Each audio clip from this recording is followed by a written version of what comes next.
recording this, okay? Okay. Okay, we're on record. I'm just going to make one statement here. We're members of TX21 Indivisible. We've been meeting every week with the staff of Chip Roy's district office in Austin, but currently our visits, including our Zoom visits, have been curtailed to no more than once per month, and then for only 30 minutes. Nevertheless, we're continuing to meet via Zoom to voice our concerns, and we will be recording these meetings. Okay. That's a good opening statement. Okay, you ready, George? I'm ready. All Okay. right, May 13th, 2020, dear Representative Roy, I hope you read the Washington Post's May 9th article about Prestige Ameritech, a Texas company that makes medical equipment for America's strategic national stockpile. The company's owner, Michael Bowen, tried in vain last January to get the federal government to order N95 face masks from its supply lines. The Trump administration ignored this opportunity to buy millions of American-made PPE units when they were needed. As a result, America has had to buy masks at inflated prices piecemeal, leaving healthcare workers exposed to the coronavirus. Where were you when the last major American manufacturer of PPE doing business in the state you claim to love so much was trying to do the patriotic thing and provide equipment that would save American lives?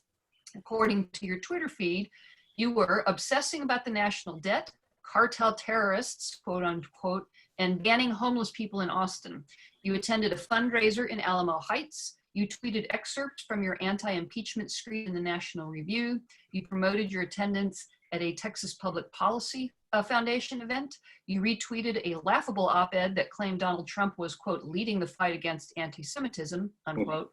And you were touting your pro-life beliefs at the Texas Rally for Life, which you tweeted about over a dozen times as Bowen was being ignored. Because no one listened to warnings like Michael Bowen's, 80,000 plus Americans are now dead. A Texas company that tried to save American lives instead sold its goods to China and other countries. That's the free market at work. And we are scrambling to source foreign-made protective gear. A Texas-owned business that could have benefited from federal spending saw that money instead go to overseas manufacturers and middlemen.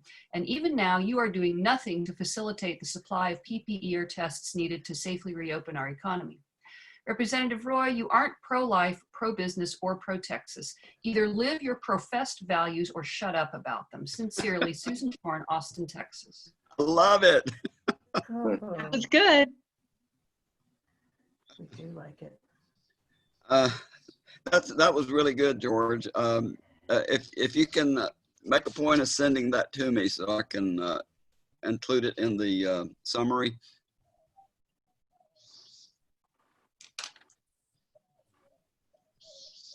I don't know how this recording is going to come out because I keep losing screens. Yeah, so I do too, but it's worth a try, I guess. we may just have audio. Do we have a volunteer for going next? I can read mine. It's not too long. Okay, go ahead, Shirley. Okay, May 13th, 2020, to Chip Roy. While reading some of the recently introduced congressional bills, I came across a tiny bill that will have enormous beneficial effects if passed. To support H.R. 6682, which is before the Committee of Agriculture. This is a bill to provide a waiver of the matching funds requirement for the farmers market and the local, the farmers market and local food productions program, and two, the value added producer grant program. The matching funds requirement would be waived with respect to the grants awarded beginning January 1st, 2019 and ending December 31st, 2021. In 2020, laws were added to the Marketing Act to help the beginning rancher or farmer, specifically including veterans trying to rebuild their lives after a war, and local independent families raising food and animals to sell at farmers markets. The laws provided grants to help these food producers be successful in the beginning when there are numerous startup costs. However, the grant recipient needs to provide matching funds, sometimes equal to the amount of the grant, sometimes a percentage of the grant. The majority receivers of these grants are beginners, socially disadvantaged farmers, ranchers, family farms, tribal groups like Indians, and the veterans. None of these groups are corporations running farm factories, which the federal government subsidizes all the time. If any point has been clearly revealed by the pandemic, it's the need for local food production. Chip, you can be a person of action by supporting this tiny bill offering meaningful relief to independent farmers and ranchers. Please do. Shirley Mount, a Texas 21 voter. I like it. Yeah, Yeah, good. I like it too. Okay, so Okay, another volunteer? yeah, I'll go if you like. Okay. Okay, this is a slightly expanded version of the letter I sent to the editor on Saturday or Sunday this weekend to the Austin Statesman. So far, it doesn't look like it's going to get published, so I thought I'd read it out. Reprehensible Roy, Texas has the highest percentage of medically uninsured people in the United States. This is not a statistic you, as my congressional House representative for Texas District 21, should be proud of. Now, on top of that shameful statistic, and in the midst of the corona pandemic, Donald Trump and the Republican Party are trying to strike down in its entirety the Affordable Care Act. Because of the Trump administration's botched response to the coronavirus, we now have 33 million people unemployed, many millions now without any medical insurance. This will leave millions more people without any health care. Yet still, there is no Republican replacement for Obamacare. And Chip Roy, the Freedom Savings Account you continue to promote, most recently in your interview with Evan Smith, is definitely not the solution. Could you, Chip Roy, have funded your cancer treatments from a glorified health savings account? One thing this pandemic has clearly shown us is that our current for-profit healthcare system is an abject failure. It's time to accept the need for serious change. We need to move, like the rest of the civilized world, to a universal healthcare system such as Medicare for all, where everyone is covered, regardless of job or personal wealth. Healthcare should be a right, not a privilege. When will you and the rest of the Republican Party come to realize this? Maybe after you're kicked out of office in November. I suggest you pack your bags, Mr. Roy. Brian Clark in Texas. Here, here. Here. Okay, well, some of the screens have come back. It's kind of acting up today, Zoom, so weird. Yeah, mine Okay. too. Mary, do you have something? Before I have 3 of them. I'll read them all. And That was garbled on my end. I Yeah. couldn't really hear what can she you hear said. me now? Can you hear me? I can hear you, but it's sort of garbled. Echo. Yeah. Up and try to get.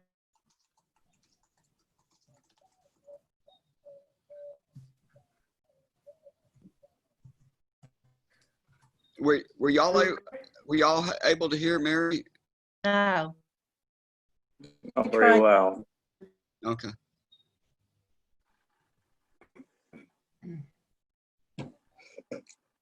Okay. Steve, Maybe you go ahead.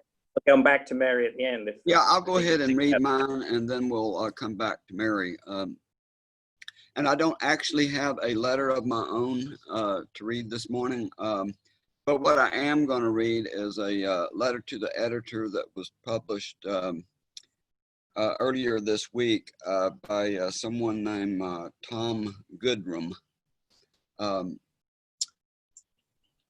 And it focuses on Chip Roy. Representative Roy, in case you missed it, I'd like to share with you a letter to the editor from Tom Goodrum that appeared in the May 11th issue of the Austin American Statesman. You are the focus of the letter, but I have to warn you ahead of time that the writer does not hold you in a good light.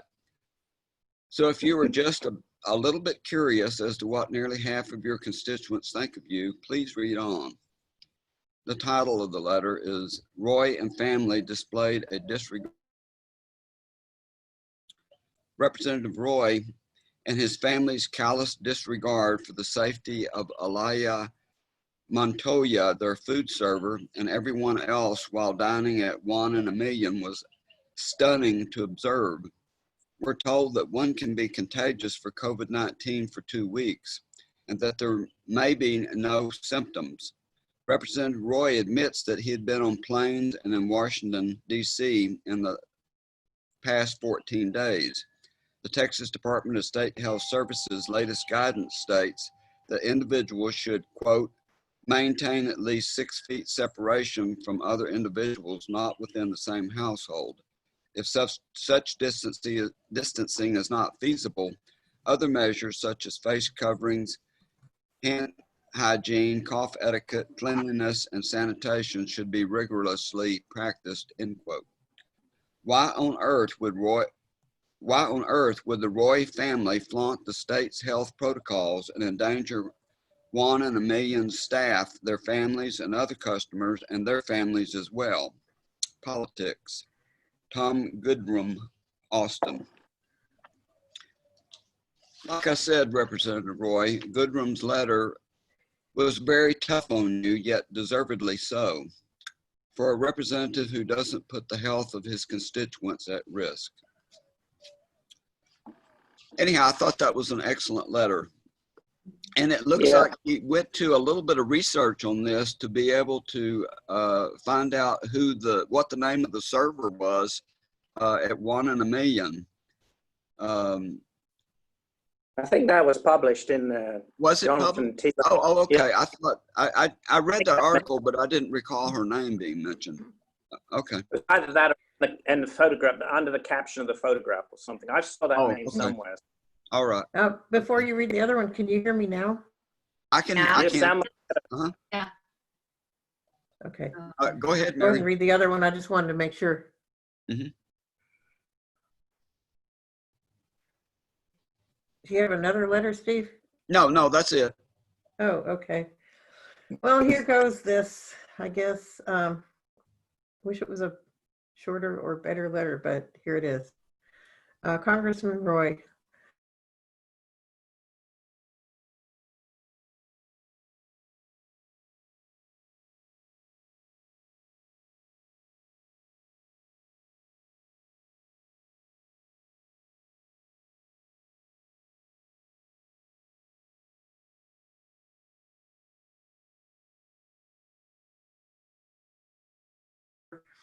Exceed or even reach the amount of those earnings.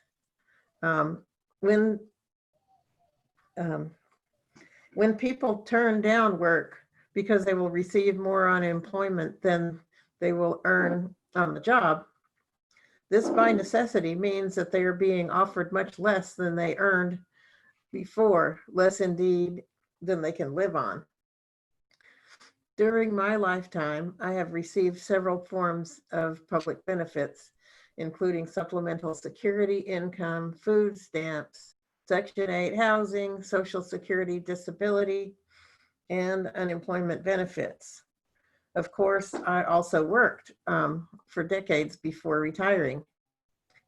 I have a lifelong disability that made it difficult for me to get and maintain employment for much of the time I was, much of my time during the typical working age.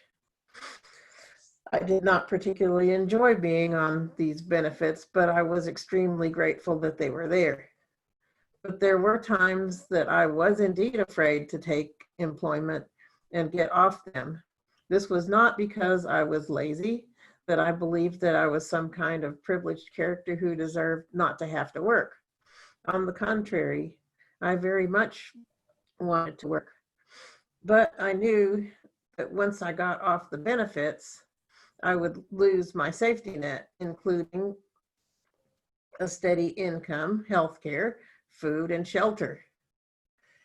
Punishing people for receiving benefits, making it degrading, erecting barriers, does not somehow magically make people able to live on nothing but stone soup.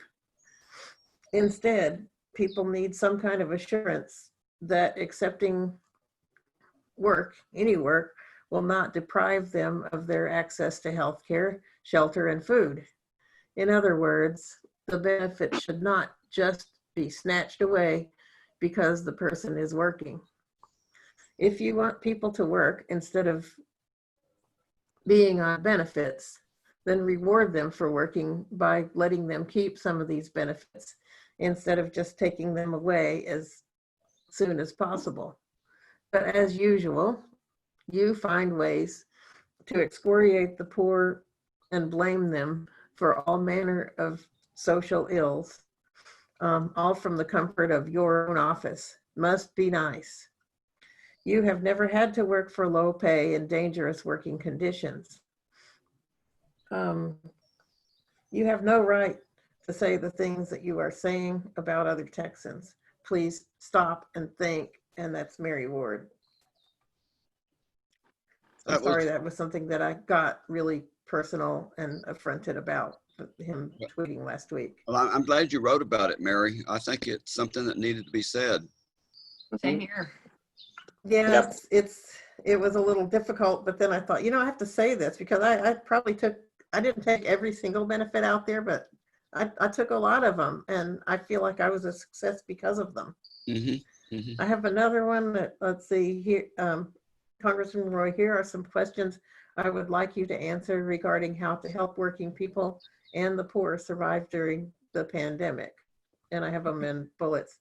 What systems will be in place so that workers on unemployment can, if they choose, accept the work that is offered to them, even if it means less or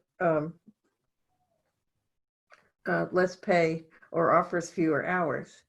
How can they be assured that they will still be able to feed their families, pay their rent, keep their health care, and perhaps most important, work in a safe environment? And the next one is, what is the federal government going to do to protect the lives and health of workers deemed to be essential, such as janitors, sanitation workers, drivers and delivery workers, and those working in meat packing plants? What systems will be put in place to ensure the safety of these workers, even if it means that production lines or order fulfillments might be slowed down? Oh, horrors. I didn't put that in the letter, but yeah. What will be done to protect populations who are forced to live or work in close quarters, such as nursing home residents and people in other aggregated residencies? I was thinking of places like group homes for people with intellectual disabilities, prison inmates, and ICE detainees, as well as those who work with these populations. Because even if we admit that we do not value the lives of these people, even if we consider them to be somehow less human than ourselves, or if we believe that they are to be blamed for their conditions, it still remains true that the virus cares nothing for such moral judgments and will not respect the class distinctions that are so prevalent among us. In other words, the virus may indeed begin its spread among such people, the people that we think are inferior to ourselves, but it's guaranteed that it won't stay there. So I ask you, what is the federal government, which means Congress and the Trump administrations, doing to protect us all from this scourge? And it's Mary Ward. Well, another excellent letter, Mary. I even have another one. I was on a tear. You're really on a roll. Yeah, I have a couple of simple questions having to do with the response by Congress and the Trump administration to the coronavirus. I hope you will answer at least one of them. Where are the tests, and what will the federal government do to coordinate testing efforts in the various states? What will the Trump administration and Congress do to institute and maintain effective programs of contact tracing? Where are the guidelines that states and local authorities can use to make crucial decisions about reopening and, when needed, shutting back down during localized outbreaks? What will the federal government do to support at-risk healthcare workers, including doctors, nurses, janitors, food service workers, and everyone who is unable to work from home? I realize that the needs of various communities and states will always differ somewhat, and decisions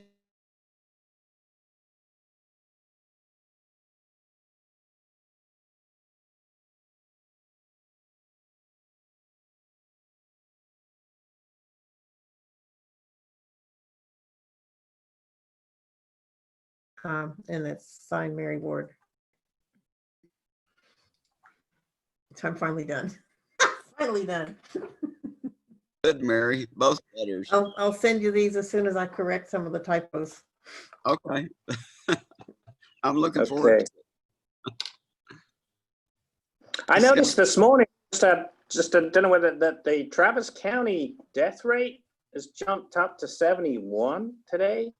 On Oh, Monday, really? it was 60. So that means 11 people in Travis County have died in the last 2 days. So Oh my God. something's going on. Did Something you see not that good. leaked document that I think was from the CDC that was the real projections that they made as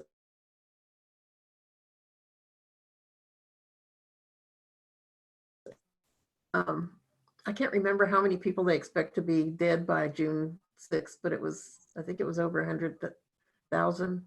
140 some thousand. 100. 47 was the number I saw yesterday. By some point, I'm not quite sure what the date was. So they upped it another Do you 10K know, of the last day. that document was not supposed to get released to the public, right? Right. Who knows? You mean that I one? think we were never supposed to see it. Are you talking about the one from the CDC? I think it was, yeah, and now my brain is foggy, but yeah, I think it was. And I don't think we were ever supposed to see it. Well, if it's the one I'm thinking of, we were supposed to see it, but that the Probably it's a Trump different one then. administration Pressed it. squashed it.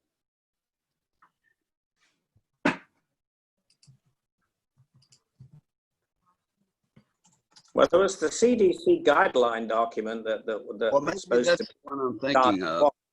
Yeah. Yeah. I think Mary was talking about some numbers though, weren't you? Oh, okay. Yeah, it was about projections, and I don't remember where the document came from, but I remember that it was. I don't know. I know the latest I number saw I saw. it too.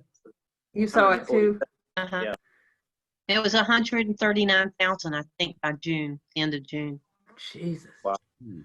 Well, People that don't need to die, thanks to Trump. people that they don't do. need to die, and the biggest outbreaks that are going on right now are in rural communities in red states. Yeah, I saw that 1,000% more than what was expected or something. There was some post about it. Mm. And Okay. Fossey said a long time ago that it was going to spread to the rural areas. So it's Yeah, he happening. did say that. And the thing is, so much of this is so. I've got to sign off. I've got to Yeah. sign off because my kid's got a Zoom call. So I'm going to shut down Chip's Thank feed you. too. Okay. And I'll talk to you soon. Thank you for all your hard work and your beautiful Yeah. letters.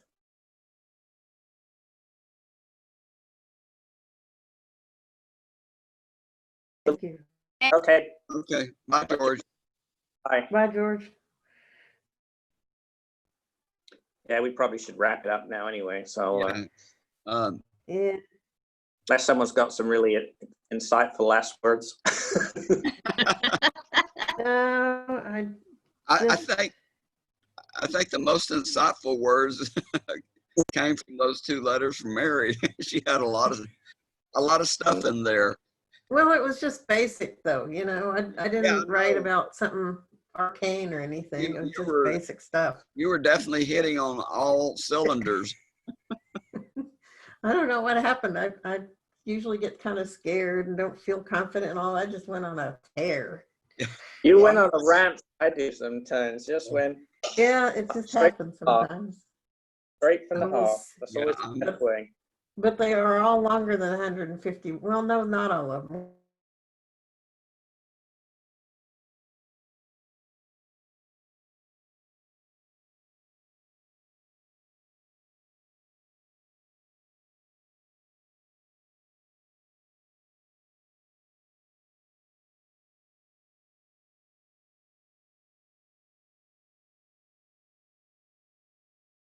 do it.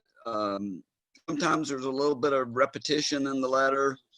Other times there's something. Find it.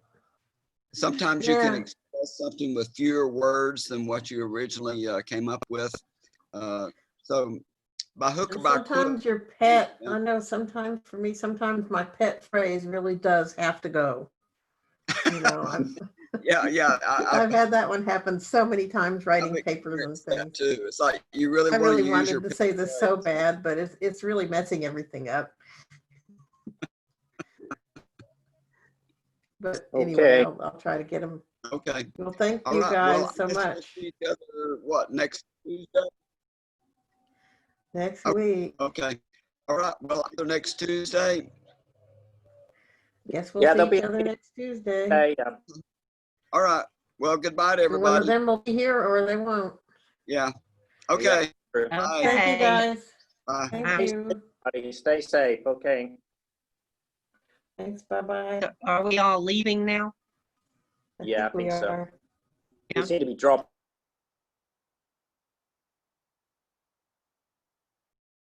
Not every day or anything. Maybe I'll set one up for Sunday.